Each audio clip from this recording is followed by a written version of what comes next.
The moment I was reborn, I knew exactly what I had to do first. No hesitation, no second guessing. I pulled out 10 million in cold hard cash, grabbed my best friend, grabbed the most untouchable girl at school, and walked straight into a tattoo parlor. My boy Xu Xiaodao got Nezha on his left arm and the great sage Erlang on his right. The campus queen, Jiang Xinyi, got the goddess of the ninth heaven sprawled across her entire back. And me? I went all out. Pangu, creating the heavens on my chest. 9 dragons pulling the coffin on my back. The Eastern Emperor Grand Physician down my left leg, and the Monkey King himself down my right. And that wasn't even the crazy part. I turned around and mortgaged 300 million in cash to buy an abandoned underground bunker buried deep in the mountains. Every single person who heard about it laughed at me, called me a spoiled rich kid throwing his life away, a walking disaster,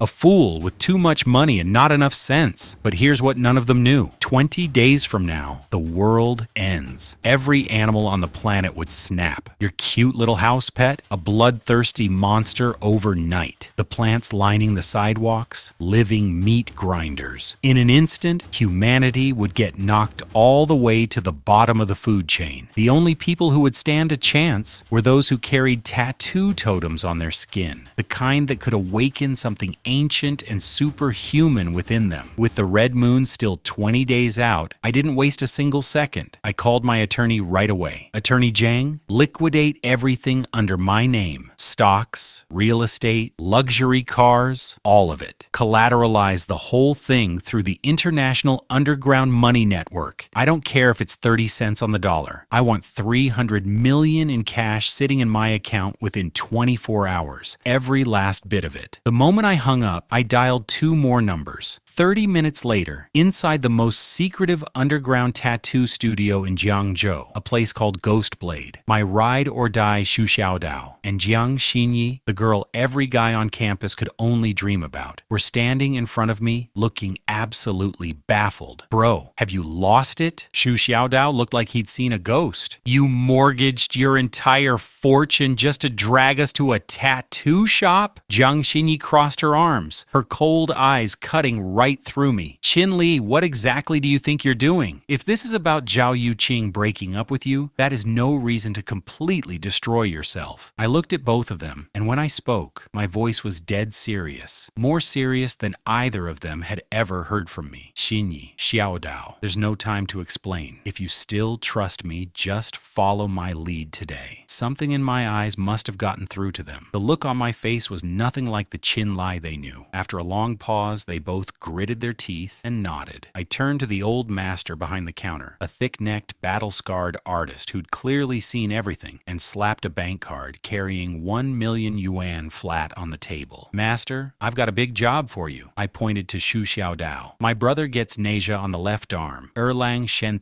great sage, on the right. Then I turned to Jiang Xinyi. She gets the goddess of the ninth heaven across her full back. Jiang Xinyi's icy composure cracked just slightly. Qin Lie, her voice dropped. Since when do you get to make decisions for me? I held her gaze and lowered my voice. This life, I'm not letting you die. Her pupils shrank. She didn't understand what I meant, but I remembered. In my past life, Jiang Xinyi died trying to save me, dragged into a mutant beast's den by a grotesque creature that had once been an ordinary pig. By the time I found her, all that was left was half of her blood-stained uniform. This time around, I would protect her, no matter what it took. The old master's eye twitched. He picked up the card. Fine. And what about you? I pulled off my shirt, exposing my bare torso, and said it one word at a time. Pangu, creating the heavens on my chest. 9 dragons, pulling the coffin on my back. Eastern Emperor, Grand Physician, on my left leg. Great Sage, equal to heaven, on my right. The tattoo machine slipped right out of the old man's hand and clattered on the floor. He stared at me like I'd just told him I wanted to jump off a building. Kid, are you trying to get yourself killed? Pangu is already a forbidden fate totem, but you want 9 dragons dragons pulling the coffin on top of that? That's not some mythological symbol. That thing is a cursed death mark. It annihilates everything it touches. I smirked. I'll pay more. $1 million's not enough? Fine, 10 million. I want you personally on the needle, your crew assisting, and I need it done in 7 days. The old man's face went pale. 7 days? For coverage that massive? Shop Ross, that's impossible. I reached into my jacket and tossed a handwritten list onto the table. Military-grade rapid healing gel, bioregenerative patch strips, imported anesthetic compounds, fast-set tattoo stabilizers. I've already sourced everything. You just focus on the ink. Then I looked him dead in the eyes. My body, my risk. You just do your job. The old master stared at me for a long, heavy moment, a full 30 seconds of silence. Then, slowly, he bent down, picked up his machine, and let out a rough, gravelly breath. In all my years, I've never met anyone this damn crazy. He straightened up. Ghost Blade takes the job. 3 days later, deep in the mountains outside Jiangzhou, the place known by its code name, Black Rock. On the surface, it looked like a Cold War-era bomb shelter, later repurposed as a maximum security prison, but I knew its real identity. A fully operational underground command base sealed away from the last era, still holding its core structure, energy wells, ventilation shafts, and water storage systems completely intact. I wasn't building from scratch. I was reactivating, reinforcing, and arming it. Over those 3 days, I only visited Black Rock once in person, just long enough to sign the contracts, inspect the structure, and confirm the energy core and ventilation were still functional. Everything else I handed off to my legal team and construction crews, because the real race against time wasn't the base. It was the 4 forbidden totems being carved into my skin. You're absolutely certain you want to spend 30 million on this godforsaken place? The real estate agent was sweating through his collar, looking at me like I'd completely lost it. Not only am I buying it, I said, pen already moving across the contract, I'm rebuilding it. Get me the best security construction team in the country. 10 days. I want this turned into a fortress that won't let so much as a fly through. 5-meter titanium alloy perimeter walls. Blast-proof gates rated for millions of tons of force. A fully self-sustaining ecological system. And that buried energy core underground. I want it restored and back online. I dropped 100 million on the table. Triple wages, round-the-clock shifts. Money is not the problem. The moment those orders hit the streets, the entire Jiangzhou construction world erupted. Meanwhile, I sat shirtless in the deepest private room of Ghost Blade Studio. The dim yellow light threw long shadows across the walls, which were plastered with sketches of fierce, ancient, almost terrifying totem designs. The air was thick with the sharp smell of disinfectant and tattooing. The old master worked the needle himself, while his 3 apprentices handled color mixing, line work, and cleanup. On my back, the first of the 9 dragons in the 9 dragons pulling the coffin design had just had its outline completed. The dragon's eye hadn't even been filled in yet, and still, the thing radiated a pressure that was almost suffocating. Across the room, Xu Xiaodao sat in the chair beside me, with Nezha freshly inked on his left arm, hissing through his teeth like every second was agony. In the private room next door, a female artist was putting the finishing details on Jiang Xinyi's goddess of the 9th heaven. My phone kept buzzing on the side table, message after message from my attorney, the property broker, the construction foreman, the supply vendors. Every few minutes, I'd swipe through the updates with one hand, barking orders through the pain, while the needle kept driving into my skin. The Black Rock transformation was running full speed in parallel. The tattoos and the Doomsday Fortress, both on the clock. Neither one could afford to fall behind. Then, almost absently, I swiped open my phone and a news notification popped up on the screen. The headline read, "Shocking. Jiangzhou heir Qin Lie sells off entire fortune, purchases abandoned prison in the middle of nowhere." I opened the live streaming app out of curiosity. At the very top of the city's trending list was a live broadcast already pulling massive numbers, and the face on screen belonged to none other than Xu Rui, the son of Jiangzhou's wealthiest man and my greatest rival. On the live stream, Xu Rui was sprawled out in his luxury villa right in the heart of the city, swirling a glass of red wine and laughing so hard he could barely stay in his seat. Ha ha ha,